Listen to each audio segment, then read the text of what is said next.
Christmas, Bloody Christmas is a 2022 Christmas horror film being written and directed by Joe Begos, who you may recognize as being the director from the film VFW, which I've already done. I came out rather enjoying that movie, so let's see if this one is just as good. And maybe with less allegations this time. Well, it's that time of year for Tori Toombs, played by Riley Dandy. A time of fun, friends, and killer robots reverting to their military programming. Yeah, so, there isn't much to go on that I can describe without just telling you what happens. So without further ado, let me tell you what happens. Well, we open up with a series of adverts showing off drinking, drugs, and killers. But most importantly, we get our first look at Robo-Santa. And now, Sowell Robotic Products is here to make that technology fun for the entire family. Ho, ho, ho! Well, enough of that. It's time to get this silent night to a more deadly night. We find Tori and her friend Robbie, played by not Hacker Man from Kung Fury, Sam Delich.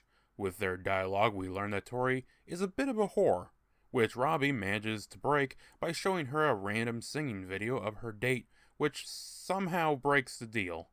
Now, I'm going to fast forward the next 40 minutes because, while Begos claims he wrote them to talk like normal people, they instead come off grating and irritating to listen to. No. Well, maybe. I mean... Sounds like you don't want to fuck in a toy store. It's just kind of weird. Like, I feel sorry for the kid that's gonna go in tomorrow buy a teddy bear covered in fucking cum. The dialogue quickly becomes loud, must be funny. Do you want to just walk in silence? What do you want to do? You're the one that was complaining all day about fucking Christmas this, Christmas that. Oh, I fucking hate Christmas. Well, Christmas fucking sucks. Neither of these actors can pull it off well, and I just get more and more bored the longer they keep talking. Also, Begos made it so these two are metalheads, rockers, and such. But when Tori says this... Fucking hate Christmas. Well, Christmas fucking sucks. Do you not agree that there's no good fucking Christmas music, no good Christmas movies? All I can think is this song dropped almost 2 years ago.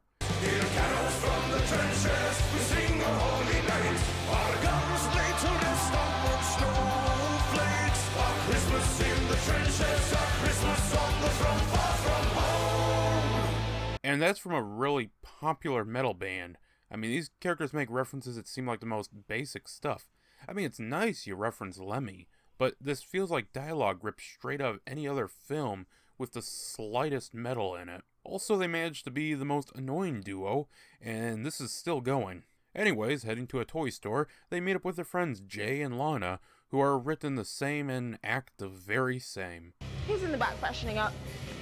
You know, he just gets a little musty. He gets a little musty. At least we get our first look at our killer Santa, who is still in good toy store mode, so we don't get to the hacking yet. They all split with Tori and Robbie heading to the bar owned by Josh Ether, a producer of the film. It's here we meet Sheriff Monroe, played by Jeff Daniel Phillips. He's depressed, his wife has left him, but he is nice enough to not only cover the duo's drinks, but also give a good tip to Larry the bartender. Our duo then responds to this by shit-talking him the moment he's out of earshot. That sucked the fucking Christmas God damn, what a sad fucking human being.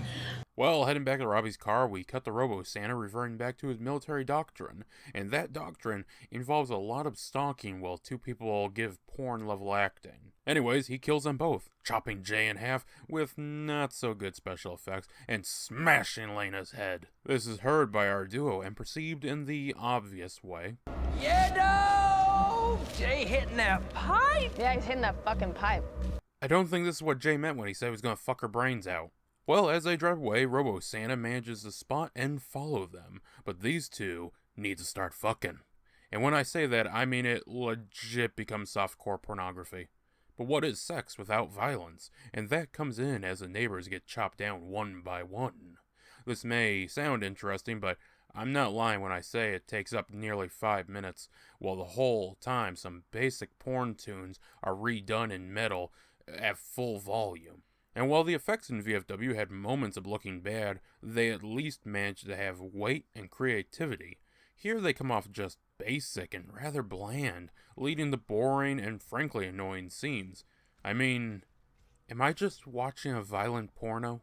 When little Timmy steps out and asks where his parents are, Santa axes him if he's been naughty or nice. All seen by Tori, who freaks out, waking everyone in the house up. This includes her sister and her husband. Now it has taken 45 minutes to get here, but finally, we have some proper Robo-Santa killing. And by God, do I have to give credit where it's due. Whereas most slashers would get 1 or 2 people here, Robo-Santa tears through them. He snaps his sister's neck and guts the boyfriend. Fleeing to Robbie's car, he starts it and speeds backwards, hitting the second neighbor's car. Director Joe Bagos comes out yelling, and then Robo-Santa shows up to help him with his splitting headache. Robbie is torn from the car and honestly gets the most impressive death of the film.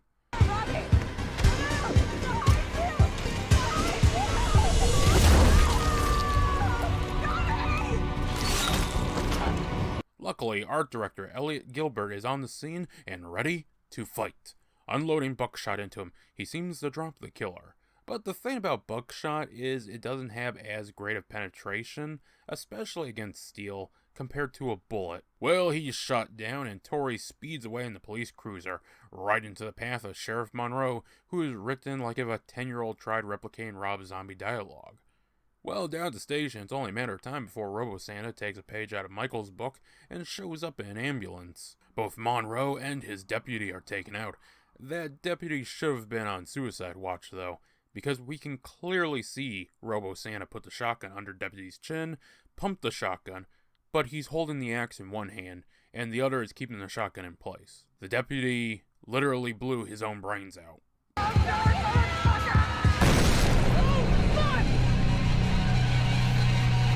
Do you remember in VFW when Cobra Kai went over there and tried to deal with the drug lord?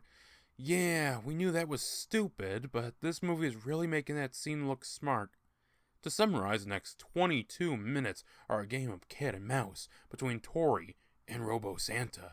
Using a taser, she manages to escape and flee in an ambulance, but Santa has boarded and is making his way towards her. Slamming into a car, she sends him flying out the window. Seeing Robo-Santa is wounded, she gets back in the ambulance and forces the crashed car on top of Santa. But then, she makes the car into a large Molotov cocktail.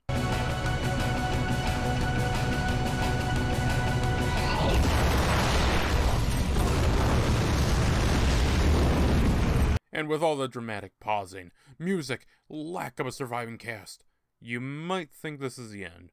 Nope. Santa is back up, and with some decently done puppetry, he moves into the record store to kill Tori. Taking a sword off a stand, she runs him through, somehow turning him into a sparkler. This kills him fine. Nope. He's back up, and she lights a waste bin on fire, setting off the sprinklers, which kill him. No. He's back again, and this time she takes the wiring out of the wall and shocks him. You know, the whole fake-out thing was done back when she tased him. There it was kind of obvious, but by this point, with a force shocking, are you sure this is even working on him? I'm getting PTSD flashbacks to Pokemon Yellow when taking Pikachu in the Bronx gym and getting my ass handed to me here. Speaking of an ass beating, Tori lost a few fingers and took an axe hit. The film literally just ends with her laying down in the street. So that was Christmas, Bloody Christmas. I think Bagos switched from hyper to slow-mo for his drug of choice.